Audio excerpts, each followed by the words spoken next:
Hai kita semua, kali ni saya share resepi kek batik indulgent. Yang ni versi lembut tau, saya letak telur sebiji.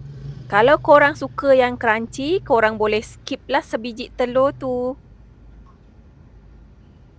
Saya menggunakan biskut perisa susu macam saya tunjuk dalam video ni. Kalau korang nak guna biskut Mary pun tak ada masalah. Saya guna dalam 350 gram biskut susu.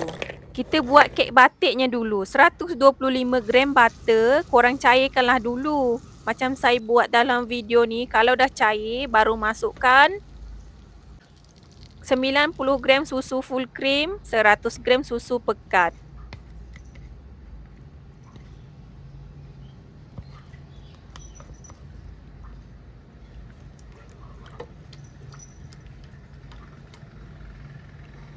Gaul bagi sebati dulu. Kalau dah sebati, baru masukkan 30 gram Milo, 25 gram serbuk koko. Gaulkan ke semua bahan-bahan ni, bagi sebati, betul-betul sebati. Korang guna api yang sederhana tau. Sentiasa kacau. Kalau dah betul-betul sebati, korang tutupkan api dulu. Baru masukkan sebiji telur grade A. Kacau lagi, bagi telur tu sebati dengan adunan lain. Kalau dah betul-betul sebati telur tu dengan adunan lain, baru korang buka api lagi dan masak sampai dia pekat. Kalau dah pekat, dah sebati ke semua bahan-bahan dalam kuali macam ni, baru korang bolehlah masukkan biskut. Masa saya masukkan biskut ni kan, saya dah tutup api tau. Gaulkan bagi sebati. Kalau dah sebati, bolehlah korang letakkan ke dalam loyang ataupun bekas yang korang suka lah.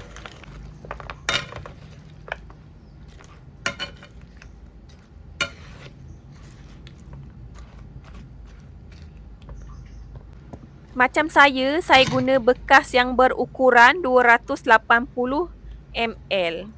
Sebab saya nak kek batik saya nampak cantik, kemas dan comel. Dah masukkan dalam bekas macam ni, korang jangan lupa korang tekan-tekan bagi padat. Lepas tu korang boleh ketepikan dulu, kita buat adunan cheese dulu. 250 gram cream cheese, 2 sudu besar gula icing. Pukul cream cheese dengan gula icing ni bagi kembang. Kalau dah kembang, baru masukkan dairy whipping cream. Saya guna dalam 100 gram dairy whipping cream. 50 gram susu full cream.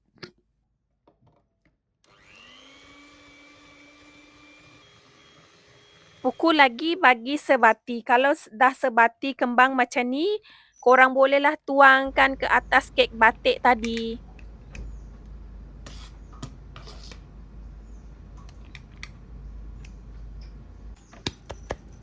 Rata-ratakan bagi cantik. Kalau dah ratakan bagi cantik macam ni, dah habis semua cream cheese tu, korang bolehlah simpan dalam peti ais sekejap. Jom kita buat ganache-nya dulu.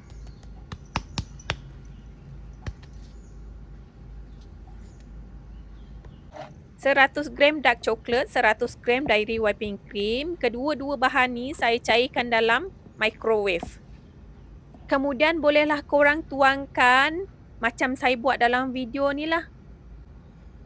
Lepas tu korang bolehlah simpan dalam peti ais bagi dia sejuk. Selamat mencuba semua. Semoga bermanfaat untuk semua.